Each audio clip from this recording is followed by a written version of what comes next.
From WFIU in Bloomington, Indiana, I'm Kate Young, and this is Earth Eats. There's a different time, or what I would say like a lively, real time. And to be able to have at least moments periodically in our lives where we're attuned to that. And the attunement sometimes is also really pleasurable. It's like a deeply pleasurable attunement to ourselves as not apart from, but in fact,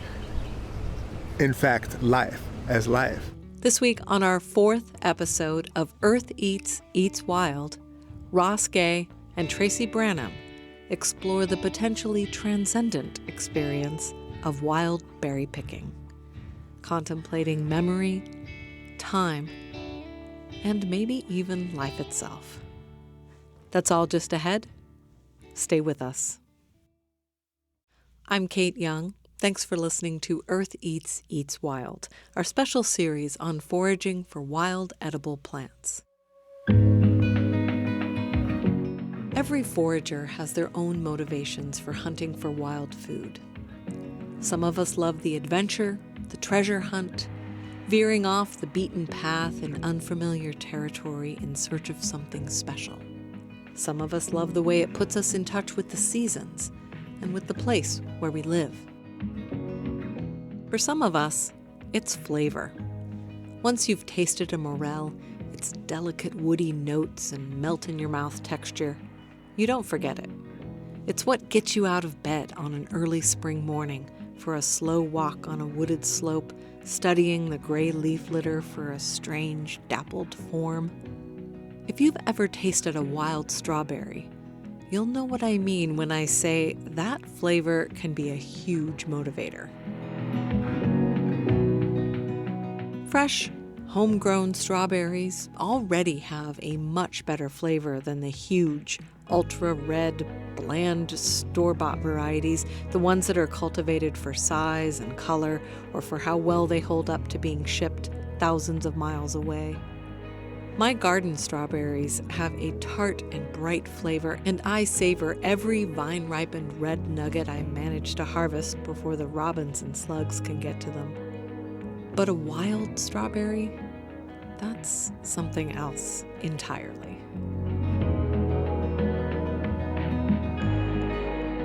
My guest today got a taste of those early in his life, and it's left a lasting impression. My name's Tracy Branam. I'm a native Bloomingtonian, born here. My family goes back in Indiana to the mid-1800s, all in Monroe and Owen County. So I know the area fairly well, and I grew up. My father taught me all about gathering wild harvested foods seasonally. So we always look forward to certain things in the seasons, and the first thing we looked forward to were wild strawberries. That's what I have a lot of right now, and I have other products we could talk about later, but let's go take a look at the wild strawberries. Great.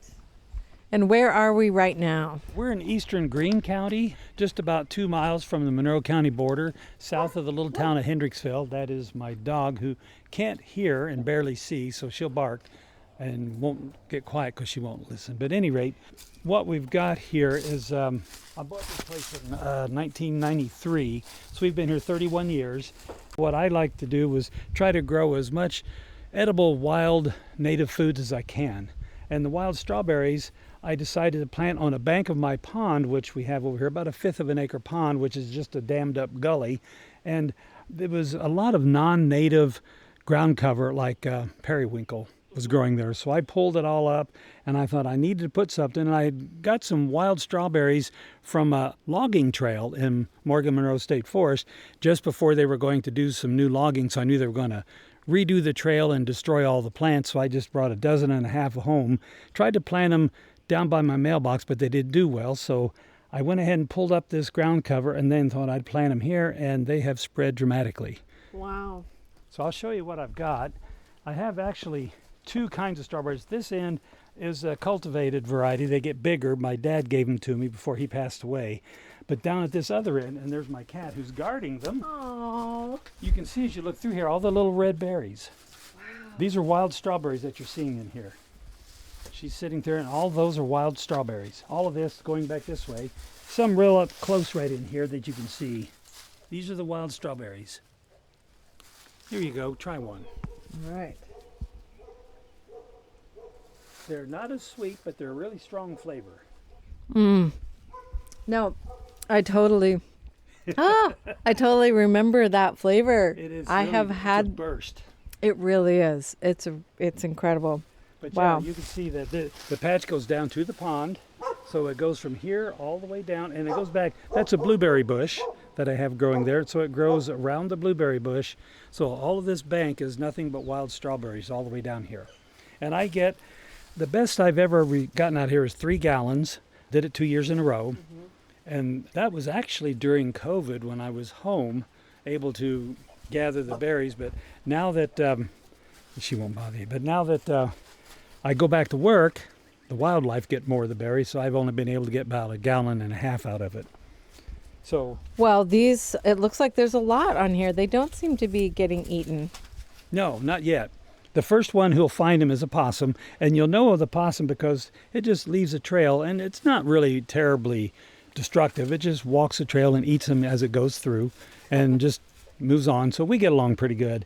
But once it does that, then the birds and chipmunks start coming in, and then they will get quite a few of them if my cat doesn't lay in there like she was doing. She's a good deterrent just by laying there, kind of like a plastic owl, 'cause she That's doesn't chase great. anything. I thought she was just lounging, but no, she was doing some work. No, well, she thought she was lounging too, but she was actually working for me. But at any rate, yeah, this is my crop. Well, I'm going to ask if I can try another one because I think the one I tried was a little underripe. They don't get this particular wild strawberry doesn't get terribly red. Oh, I see. This is probably the reddest one here. They have a slightly different shape too, and like they're a little more almost dimpled, I want to say, like where the seed is. Have a little more texture. Yeah, these when the plants that I got them from, I had been going up there for a number of years to that area of Morgan Monroe, and never saw them produce any fruit. They were heavily wooded, so they didn't get a lot of sun. Here you can see they don't get total sun. We get morning sun, about 4 hours, but it's enough that they will produce. And because we're close to the pond, the soil stays moist enough that the berries actually get bigger than what you see on wild strawberries in some of the more drier areas. They tend to be a lot smaller. Yeah. No, the one I just had was perfect. It has so much flavor. They do. The flavor is, that's what brings the possum in. It doesn't know the strawberries are here until it smells them. And you can actually smell them when they get ripe. I smelled them when we were walking towards it. I was like, I feel like I'm smelling strawberry right now. Yeah, that's how they find them. And then, it's such an aromatic fruit. I really like the wild strawberries for that reason. I use them. I get enough that I will make pies with them. I'll make strawberry jam, and I'll still have some left over that I'll freeze that I can put in the wintertime, like cereal, hot cereal, things like that. So I get a variety of uses out of these. Okay, so how long have you had this patch then? See, we moved here 31 years ago. It's been about 24 years that this patch has been here. It's about a 24-year-old patch, yeah. And so it's just spread over all those years. This started out as 18 plants. What you're looking at was 18 plants. Yeah, since our listeners can't see what we're seeing here, like, about how many plants do you think it is now? Hundreds? Hundreds, if not a few thousand. Yeah, they're just all over it. Now, you can see by looking at the weeds that are growing in them, I have to get in there and try to keep them weeded out some. That's the one thing that will slow down their growth and spreading if it gets too weedy. And you can see I've got some small trees growing in there that I need to get out, and several other kinds of weeds. But I spend my time usually weeding them and then picking the berries. Now, the one downside to living out here and having strawberries or any other kind of fruit next to a pond is we get a lot of ticks. As I get closer to the water and try to pick them, I'll pick up a few ticks there. So you have to prepare for that. Yeah, this seems like a challenging harvesting task anyway. It is, yeah. Just being on the slope and everything. Right. Yeah, you want to be careful. If it's rained or something, you might slip into the pond, and that's never any fun. But yeah, it is. They're low to the ground, so it's a kind of a back aching kind of chore to pick them. And then even on the bank, you got to watch your balance while you're doing that too. Well, I think that sort of just says a lot about how worth it they are, that they're so good that, you're willing to do that kind of labor. Yes, it goes all the way back to when I was a kid. I remember we lived for a while in Hendricks County, and there were strawberry patches in the corners of the fields where the farmers couldn't plow. And so we would go pick those in the spring and take them home. And that's how I got used to wild strawberries. And then I didn't have any for a long time until I moved to Indianapolis after I got my undergraduate degree. And I found a very large patch up just west of Castleton Square, almost 5 acres. Huge patch. But it didn't last. I got 1 year of picking, and then the next year it was a J.C. Penney's. So they turned it into a store with a parking lot, so it was gone. And after that, I could not find a patch, just a few here and there. And so that's when I decided if I ever got the chance, I was going to start my own patch. Because, cultivated strawberries are fine, but I really like the wild ones. Now your wild ones are cultivated. So how do you think about that? Well, I don't treat them like cultivated, where people will put them in rows and then after 3 years they switch them, because main productivity is year 2 and 3. And that's why cultivated ones are constantly moving the rows. Here, I just let them grow because, one, I'm lazy and I don't want to have to constantly dig them up and try to relocate them. Don't have that much land. So what I'm doing is letting the runners go, and they take root and start a new plant that will, in 2 or 3 years, start producing more. So I just let them keep spreading and growing, and then that's how I keep getting more. And I don't mind. I wouldn't mind if the whole pond on all 3 sides here were covered with wild strawberries. But I can show you another patch where I do have a problem. Okay.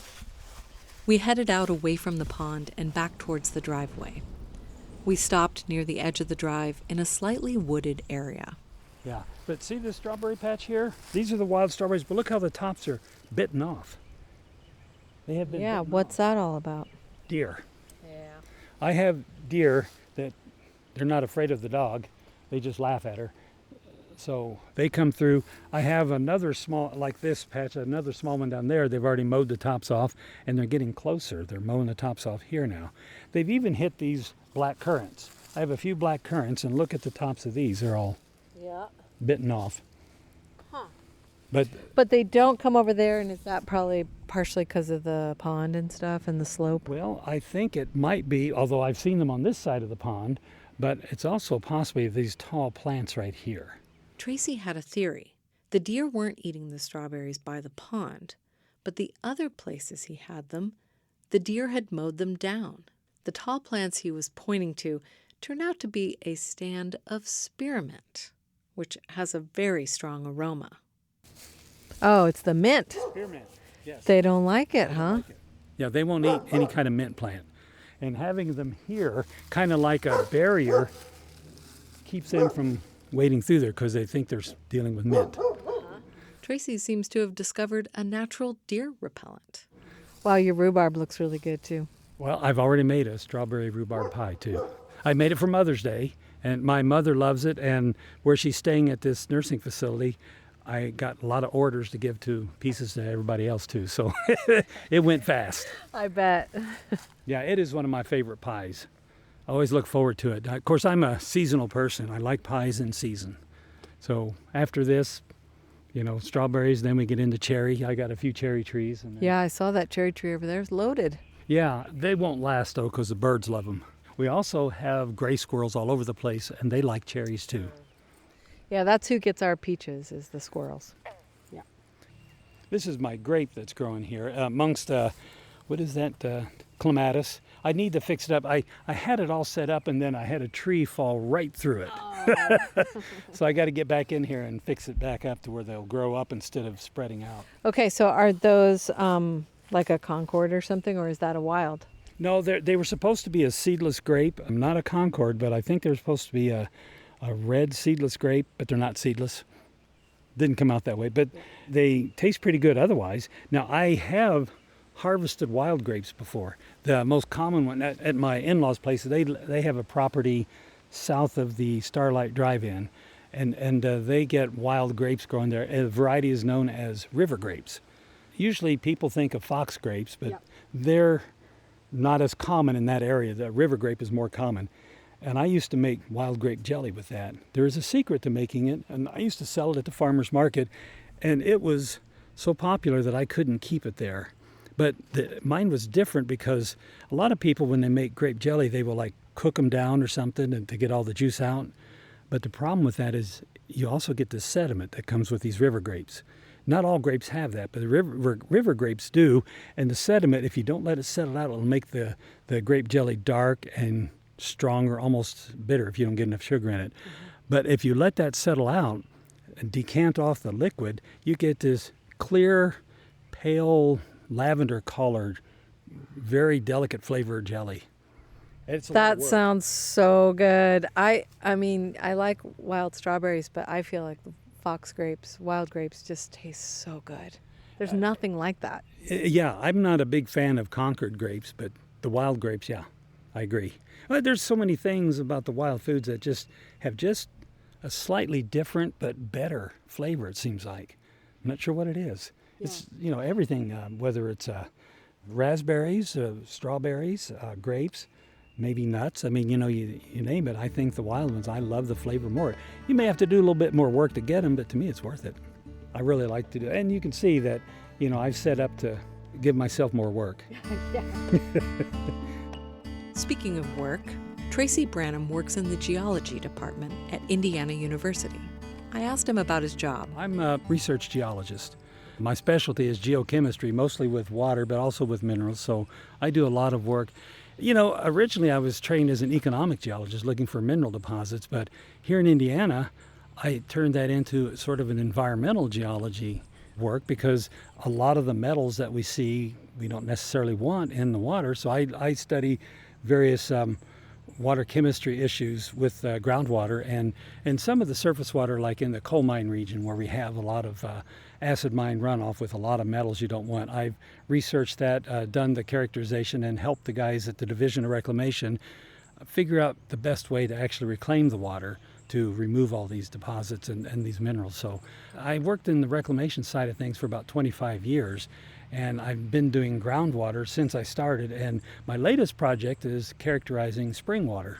Well, I was just curious about, you do seem to know a lot about plants and a lot about wild plants, and I just wondered if your academic work also was part of that, but it sounds like it's different.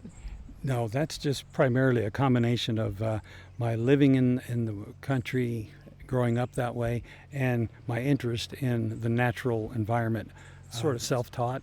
So I tell people I'm somewhat of a self-taught naturalist because I do pay attention to a lot of the native things. I really have an interest in them, and I like to see more native things rather than invasive. So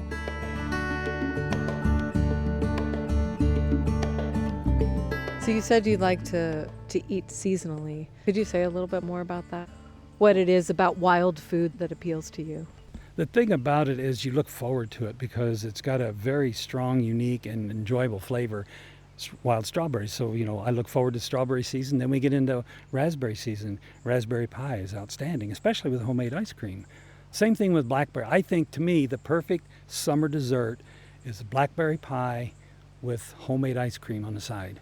I mean, to me, and I look forward to that. That's the perfect summer breakfast. And then you get, there's peaches, of course, but they're not necessarily native. But then you get into elderberries. You have the elderberries coming on. Then you get into September, you get into pawpaw season. And you start near the end of September, you start getting walnuts, black walnuts. And then October is persimmon season and hickory nut season. So, you look forward to these things because you can make things when they're fresh. And it's okay to, freeze or keep them, but I love it when you've just picked them and they're just fresh, and then you can make something with it and it just tastes outstanding. Also, it sounds like a lot of it is about really just the pleasure of it and enjoying it when it's here in its time. It always gives you something to look forward to. I mean, every season there's something to look forward to. Even in the wintertime, once everything's dead, well, you've still got all those walnuts and hickory nuts, and you can make a pie out of those, or you can make some kind of other dessert with them. And then, of course, come January, you start thinking about getting everything ready to tap maple trees. And so you start over with the syrup and making, and then you get into the spring for the whole season starting again. So it just keeps you going. As long as you have something to do every season, it just keeps you going, keeps you alive and feeling like you're somehow in touch with nature and the environment around you. And I like that. What is that sound? That sound? Frog? Probably a green frog.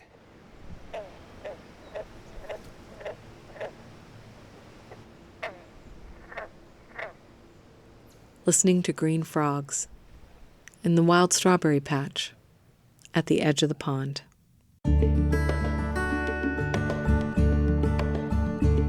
I've been talking with Tracy Branam out at his place in eastern Greene County, Indiana. Tracy is a research geologist at Indiana University and a self-taught naturalist with a passion for wild foods. Find photos of his wild strawberries on our website, eartheats.org. After a quick break, we'll meet up with poet and wild fruit enthusiast Ross Gay for some berry picking that isn't so low to the ground as those strawberries. Stay with us.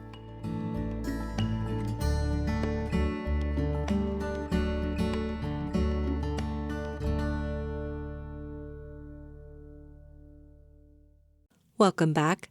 I'm Kate Young, and this is Earth Eats, Eats Wild, a seasonal series about foraging for wild food.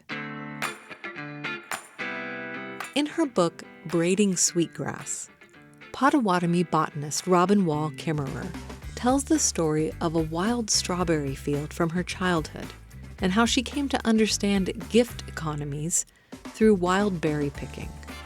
In her book, The Serviceberry, she takes it further. She positions a specific fruit native to North America as a model for grasping concepts of reciprocity. The serviceberry, also known as Saskatoonberry, shadbush, sarviceberry, and juneberry, has never really taken off commercially, but I don't understand why. It's delicious and abundant. At least around here it is. Hi there. Hi, how are you? I'm all right. What you picking? Serviceberries, also known as juneberries. That's Ross Gay. He's a poet, essayist, and English professor here at Indiana University. We met in a courtyard behind the chemistry building, also pretty close to where the Kinsey Institute is now located. There's a statue of the famous sex researcher Alfred Kinsey in this very courtyard. There are also 4 or 5 mature serviceberry bushes. Can you tell me what they look like? I sure can. They are little, and in a way, I think they look like little teeny apples almost, or little teeny rose, hips. I think they're all in the same family. Big family. Yeah, maybe they look closest to like a blueberry. The size is similar to a blueberry, Yeah. and the texture. Yeah. And the color like a Concord grape or something when it's super ripe. Though they can be pretty bright red too. What's that red color? What's it? Magenta? Magenta. Yep. And like every campus, there's a zillion serviceberry bushes, and I very rarely see other people picking them. And when I do, it's you. But yeah, they're delicious and they're abundant, and it's really fun this time of year. I try to not be gone this time of year, though sometimes I am, and then I rely on friends to get me some. What time of year do they usually come on? Usually early June. Can you tell me a little bit about what they taste like? Let me taste some. It's good for radio. They taste like serviceberry. I've heard people say they taste a little bit like grape, and like a mix of grape and blueberry, and the seed, it has like a little hint of almond to it, so it has like a little almond finish. So it's a real particular taste, and it's special. It's unlike any other. I mean, maybe it's a little bit like this or it's a little bit like that, but to me, they're really their own thing. And are they tart? No. When they're real ripe, they're not tart. That's one of the things I think is kind of interesting about them, is that they're just pure sweet. That's a great point. I've never thought about that. Yeah, when they're really ripe, they're pure sweet. Like mulberries have a little tart to them usually. Okay, so what gets in the way of you getting serviceberries? One, you said, was if you're out of town. Yeah, if I'm out of town in early June, I try to never, these days, I realized that a couple years ago, and I was like, never again. So I try to make sure I'm around the first couple weeks of June, and as it turns out, the last week or two of May. Other than that, it's just like, around here it's not figuring out where the serviceberry bushes are because they're everywhere. So it's just getting a bag and getting a little time. One year I couldn't get ahead of the birds. Every place, all of my favorite spots, Really? I would get to the tree and it would just be empty. Oh. But not this year. Yeah. Not this year. And I kind of feel like maybe there's just so many that everybody's getting their fill. Yeah, I bet you're right. It's funny, I came up yesterday, I was riding around looking for them, and I came up on a bush and I heard the birds see me coming. And they started talking like, okay, it's time, start getting them. So why do you think there's so many all over this campus and town? It's not just campus. I see them all over. Oh, yeah. It's a pretty low maintenance plant as far as I have experienced it. They also make really, really beautiful flowers. So I know that it's a super popular ornamental bush. I don't know. Other ideas? I think they're just a nice landscaping tree or bush because they don't get too big. Yeah. They look nice. Yeah. They're one of the first things to bloom in the spring. Yeah. The leaves are very beautiful, kind of small, kind of a delicate but robust leaf. And even now, looking at the shape of the bushes, it's just a really elegant sort of vase-like shape. They're delicious. Yeah, do you know them? Oh, yeah. Try one. They're so good. Yeah. Yes, they're so good. Just then, some folks walked past looking curious. They examined a few berries up close. The purple ones, the dark ones. Yeah. What is it? No strangers under the cherry tree? Isn't that good? Yeah. Juneberry or serviceberry. Yeah. What's that? No strangers under the Juneberry tree? I love that. I've never heard that. One time, I was outside of the church downtown, one of the churches downtown, where they had serviceberries. Or several times. I remember my mother actually recalling this. And people, as we're eating the serviceberries, people asking if they're edible. Like, I hope they are. I hope. Yeah. Yeah, which is just to say that, they are under beloved. Yeah. And I don't understand it because they're just so agreeable. Yeah. Like there are some fruits that are, a crab apple, it's a kind of a hard sell. Yeah. But these are just straight off the tree. I know. Perfect. Yeah.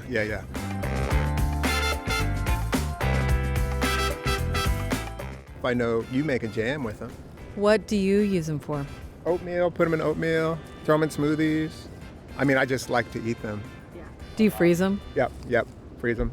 Never made like a pie or anything, or a crisp or anything out of them, but I think it would probably be pretty good. Yeah, I have done that. They're not like too runny or anything like that. No, in fact, my memory is that they do have a little bit of a natural gelling tendency, which is kind of cool. Okay. Like maybe they have pectin or something. Yeah. I think I made a peach serviceberry jam once, and I think we didn't put pectin into it maybe because of the serviceberries. I have made a serviceberry gooseberry kind of like galette. It's really good because the gooseberry kind of brings that tartness, so it's really nice. Absolutely. But I also like the way that the almond comes forward when you heat them up. Like when you cook them, they're a little more almondy. Oh yeah, I can see that.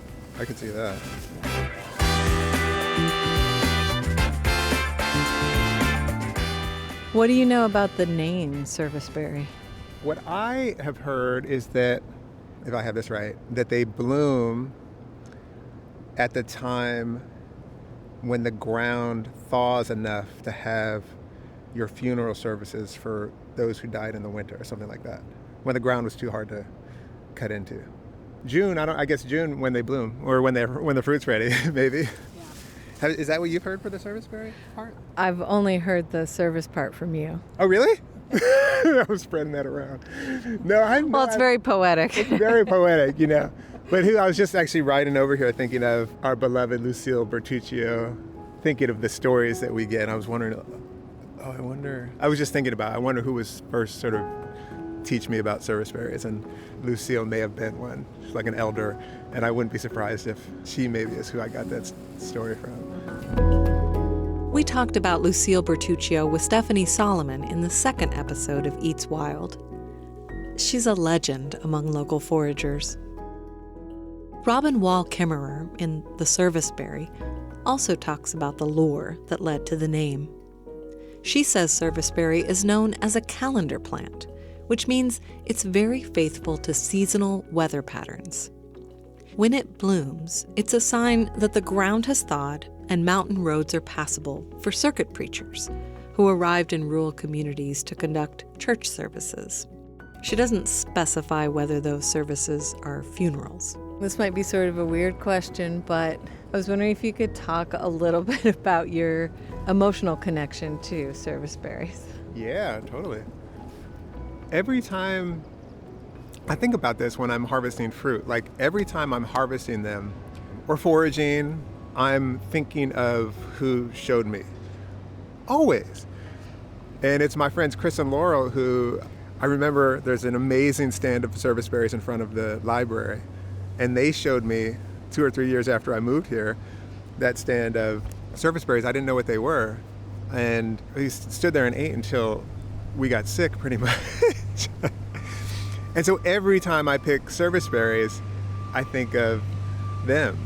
For me, it's like that with a lot of plants, but I don't know if foraging, there's something I'm sort of been thinking about this for a little while. Pawpaws, I think of you, because you took us looking for pawpaws. And mulberries, I think of growing up. We had a mulberry tree in the apartments. And I often think my father, who sort of encouraged that and thought seemed to think it was sweet that we would like go get mulberries and stuff. So it feels, in addition to just like thinking about, oh, it's going to be so nice to have these in the future, it feels absolutely like I'm, maybe a kind of lyrical way to say it would be like in the presence of care, not only from the tree itself, but also from the folks who have shown me the tree, all that, Mm-hmm. I love the thing about, when people share their spots, I love that. Like, oh man, you got to go to the stand by blah, blah, blah. Or like, you got to go by the library, or you got to go, in that nook, over there near the IMU, blah, blah, blah. There's just something so lovely about that thing too. I know where there's this thing. Let me tell you how to get there. Yeah. Here's the one we picked from last year. Yes, totally. Yeah. Oh, I know you don't know about this one, Yeah, I mean, that year when the birds were getting to them, me and our friend Tara were like, texting each other, well, I found some on this tree. You should go by there. There's still some left, Yeah, totally. I know. That's it. She was like, all the spots I went to, they're totally empty. Go on. I know. And then I guess part of that too is like that when you're doing that, you're implied is that if I get some and you don't, you still got some. I'll share. We're gonna share. Yeah. Yeah, I've got a pie's worth for you if you need them. Yeah, exactly.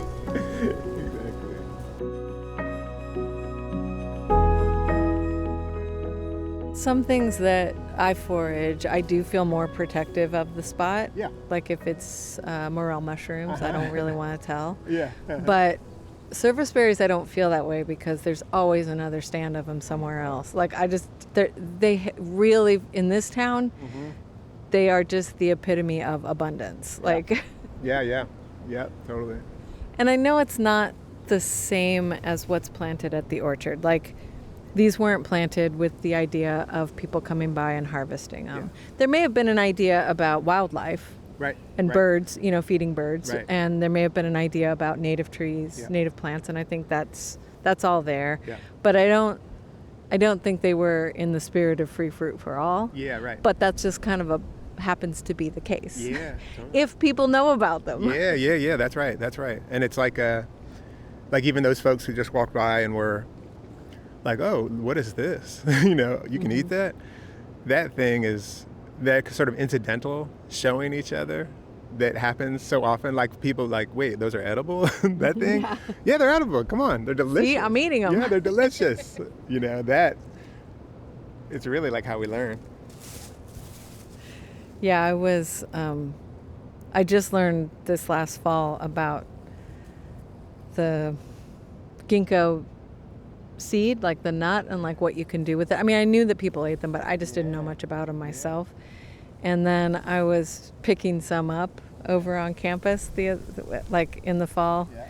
And I had this little feeling of being a little bit embarrassed because the fruit around those really stinks. Yeah. And so when people are walking by there every day, it's kind of a stinky, not fun place to be that time of year. Yeah. And so to be walking around picking them up and putting them in a bag makes me feel kind of like, oh, what do people think of me?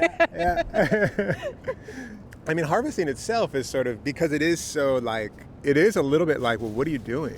Why are you eating that fruit off of that tree? There is that sense of that. And like transgressive? Yeah, like it's transgressive, or like maybe it's not clean, or maybe it's not safe. That feels like a thing. I remember at some point, like sort of being aware of that, being aware of like people noticing me eating food off of a tree. And I think I was witnessing, or imagined I was witnessing that thing of like, wait, not the transgressiveness, but more like you're not supposed to do that. That might not be safe. Something about that. Our safe food comes from the grocery store and it's in a package. I know, exactly. I mean, that's the thing that, like, I understand picking something off the ground, sure, that whatever, there could be bugs in it or dirt or whatever. But, like, to me, picking something off this tree feels like the cleanest, safest thing that you could be doing. I don't think they're treated with any pesticide. There's no need for it with this tree. Right. Fruit that's in a commercial orchard is going to be treated with pesticides, Exactly. and traveled on a truck and handled by lots and lots of people and gone through all kinds of gross factory situations and but this is just like, this just feels like the cleanest thing there is. As clean as you can get it. Yeah. Wendell Berry has such a good quote, and I don't quite know it, so maybe I'll maul it a little bit, but it's something like, we traded, I don't know, the possibility of a bug periodically for basically the likelihood of all the shit that's going to get in your food from the so you can't, I didn't get it close enough, but maybe I'll figure it out and send you the passage. But it's like that whole premise of sort of like that regulatory premise. First of all, it's neglecting all of this sort of inherited understanding about food and taking care of each other. But it's trading, in fact, the kind of possibility that maybe you ate a thing with some bird shit on it, or whatever, you get a bug, for all of the disease that's inherent in a kind of enormous factory food system, a kind of enormous industrial food system. Like we trade the one, which is actually utterly minimal, for the other, which is actually enormous. Yeah. I'm feeling a really strong internal conflict because I really just want to put this mic down and start gathering the fruit. You're like, Ross is getting all of them. No, there's so many. There's like, you have discovered like 3 branches of one tree, and there's like 5 or 6 trees around here, and they're all loaded. Yeah. And then there's a bunch all over the rest of the campus. I know. All right, well, I'm going to pause for a little bit so I can pick some berries. Great, good idea. If you're just joining us, I'm picking berries in a campus courtyard with Ross Gay. He's a poet, an English professor, and the author of The Book of Delights and The Book of More Delights. He's also fond of serviceberries, like me. I really like to mix in a few red ones with it because I think it gives it a little tartness that I like. We'll be back shortly with more from Ross and our special series, Earth Eats, Eats Wild. Stay with us. Welcome back to Earth Eats, Eats Wild. I'm Kate Young, and I'm talking with poet, essayist, creative writing professor, and forager, Ross Gay, under a serviceberry tree on the IU campus. We're talking about berry picking and time. I've been thinking about the memories that you have with different places that you foraged, and also how it's this way of kind of marking change too, because it'll be like, oh, that cherry tree we used to pick from, and either it died or something else is there now, or And I remember before Switchyard Park existed, there was a Rails to Trails that was a little more rustic and rugged back there. Yeah. And you could pick black raspberries for days back there. Oh. Well, I love those. I love the flavor of them. They make the best tasting jam. Oh yeah. Oh yeah. How do they? Because they're sort of seedy. What's the seeds? How do the seeds act in the jam? I've made them where I ran them through a food mill, so I didn't have the seeds. Yeah. And then I've made them with, and I think I like them better with. Okay. Yeah. Blackberries, though, I do like to get the seeds out. Too seedy. Yeah. I'm not a seed. I'm not seed averse. In fact, I have to be like conscientious not to eat too many cherry seeds when I'm eating cherries, because I just like don't want to slow down. That is really funny. A cherry pit is not something I would eat. I wouldn't put it in my jam, you know.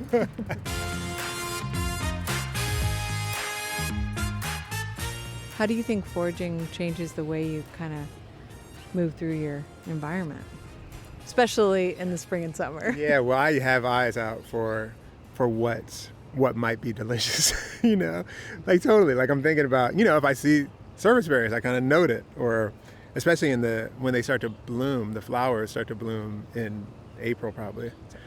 Whenever they start to bloom, I kind of like try to take a little note, you know, make a little map, and then I circle back. I keep that in mind. Like, oh, I'll be try to get back here, you know, for sure.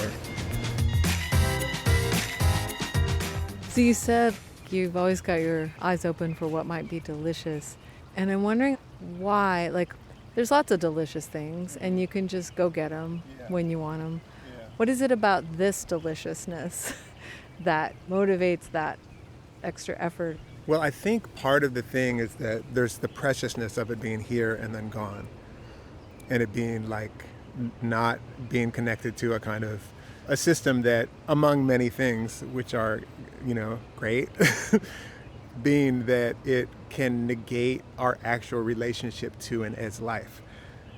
And so to have a fruit or to have anything that is like, hey, this is how it happens. We're going to be here for 2 weeks, and like the last couple of days, it's going to be really fast. And you're either going to be with it or not. It's sort of an opportunity or a chance to actually, what I lately think of as practicing being life, you know, like not being different from what comes and goes, not being apart from, noting that it's a kind of story or a myth that we're in charge of life. And it's a brutal story. And that there's this other truer thing, which is like the pawpaws are going to be ready in a certain time, and we need to listen to that, and we need to pay attention to that, and we need to honor that, and it's the serviceberries, and also like the sweetness of who plants them too for us, which may be a raccoon, you know, and it might be like your neighbor. So I think that's a big part of it. Yeah. One could imagine that the calendar is really put there for us to know when to go to work or something. But there's a whole different thing, like there's a different time, like what I would say like a lively, real time. And to be able to have at least moments periodically in our lives where we're attuned to that. And the attunement sometimes is also really pleasurable. It's like a deeply pleasurable attunement to ourselves as not apart from, but in fact, life as life. I think there's part of that, you know, because when you say it, like, yeah, I like getting an apple when it's not apple season, but I do not feel about it the way that I do when like the serviceberries come. There's a kind of like preciousness. And when I say connection to and as life, I mean like being a part of everything. That's what I mean. It feels beautiful, and it feels kind of like celebratory, and it feels kind of overwhelming. And it feels overwhelming in part too, because it's like, and this is passing. And I hope I pay close attention to this as it's passing, because I am too. Yeah, the fleetingness of it. And what we were just talking about, how last year didn't get as many, or this year there was a freeze on the mulberries, and you know, so it's not guaranteed. It's not guaranteed. That's right. It's a gift. It's a gift. That's it. Yeah. When it's always there, almost 24/7, then you forget that it's a gift. And then, but serviceberries, they kind of don't let you forget they're a gift. Like pawpaws, like mulberries. I can't really imagine packing those up and like shipping them across. You know, it's a gift. They give you, they remind you that this is given.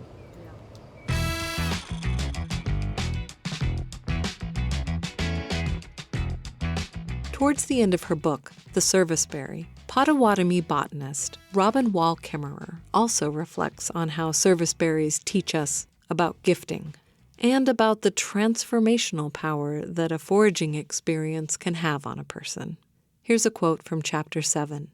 As the berries plunked in my bucket, I reflected on my long-held belief that berry picking is the first step in a lifelong companionship with the living world. I've seen it happen. Students on my walks who hold themselves back flash their skepticism of gift thinking with barely concealed eye rolls. Too cool for school, there's no way they're going to put a wild wintergreen leaf in their mouths. But when they get to the raspberry bushes, I know they'll have to drop their guard. The simple act of encountering a wild berry dangling there, just waiting for their fingers and their mouth, loosens something in them to the evidence of the gift. I've begun to think that berry picking is the medicine we need to create a legion of land protectors. That quote is from Robin Wall Kimmerer's book, The Serviceberry. I've been thinking about the way foraging really pushes me to seize the day, to not procrastinate. I'm the kind of person who kind of needs deadlines to get stuff done, and it's really easy to put things off. And I think for me, a foraging practice kind of forces an immediate response. Like you can't wait on the serviceberries. You can't wait on the morels. If it's the perfect morel weekend, you got to get out there because next weekend's not going to be. Yeah, that's right. That's right. And it also, again, to come back to like when you ask what I think about, or among the things I feel and think about when I'm harvesting, it is also that in part of that thing that it's not always there, I think tied into that in some way is that sweetness of who brought you to it, who also will not always be there. And that feels precious too. Or even not just who brought you, but who you might have been there with one year, or like you were just talking about your friend that you remembered hunting down the serviceberries in the college town. Yeah, absolutely. You don't forget that. It's a more, what I would say, like a more, it's just like a calendar that I love, actually. Yeah. At some point I realized that most years my father's birthday, June 13th, is the time when the mulberries are on. And it's a kind of clock, so that when I'm walking around, looking around, seeing the sidewalk turn, oh, purple sidewalk, it's time. Oh, my dad's birthday is coming up in a couple days. Or there's a certain kind of iris I realized at some point, which I don't eat, but it smells beautiful, and it's kind of like that gray-blue iris that blooms on the day he died.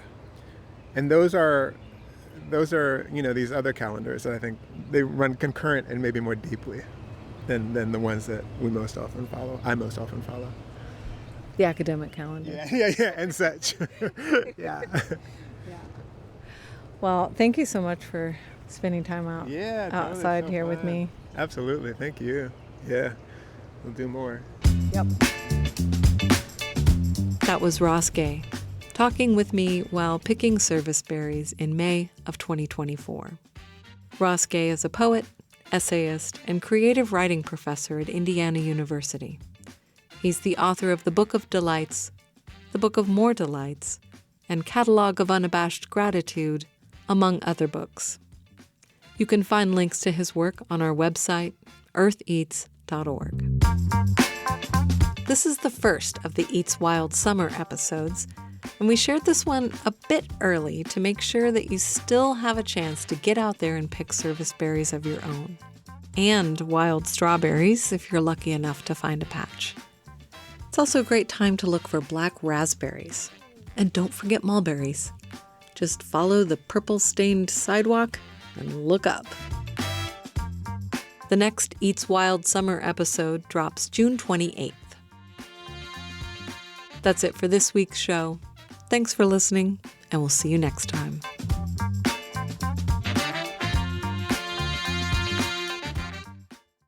The Earth Eats team includes Eobon Binder, Alexis Carvajal, Alex Chambers, Toby Foster, Leo Pies, Daniela Richardson, Samantha Shimenauer, Peyton Whaley, and we partner with Harvest Public Media. Special thanks this week to Ross Gay, Tracy Branam, and to Sean Breeden-Ost for connecting us. Earth Eats is produced and edited by me, Kate Young. Our theme music is composed by Aaron Toby and performed by Aaron and Matt Toby. Additional music on the show comes to us from Universal Production Music. Our executive producer is Eric Bolstridge.